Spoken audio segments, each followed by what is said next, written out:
కే బాబు గారు మీరు ఎమ్మెల్యేగా గెలిచిన రోజు నుంచి ముఖ్యమంత్రి చంద్రబాబు నాయుడు గారు అపాయింట్మెంట్ అడుగుతున్నారు, మీ ద్వారా అడుగుతున్నారు. ఎందుకు పెట్టించలేకపోయారు?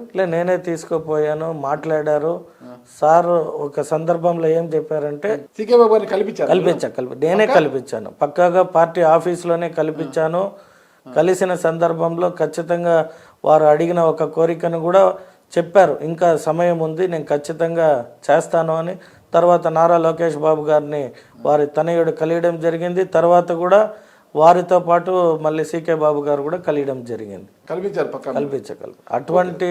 ఎటువంటి గ్యాప్స్ కానీ లేదా అందరూ చెప్పినట్టు ఏదో గ్యాప్ ఉంది అంటే నేను నా పని పైన ఉంటాను, ఆయన కూడా వారి పని పైన ఉంటారు. ఏదన్నా ఒక ఇంపార్టెంట్ ఇష్యూ అన్నప్పుడు అందరూ డిస్కస్ చేసుకుంటాం. ప్రభుత్వ పనుల్లో ఎవరి పార్టీకి వాళ్ళు పదవులు వచ్చాయి కాబట్టి కొందరు కూడా తిరుగుతుంటారు. ఆయనకి పదవి ఇంకా వెయిటింగ్లో ఉంది కాబట్టి ఆయనకు కూడా పదవి వస్తానే ఆయన కూడా కలిసిమెలిసి అందరితో బయటకు రావాలనేది ఆయన ఒక ఆశ.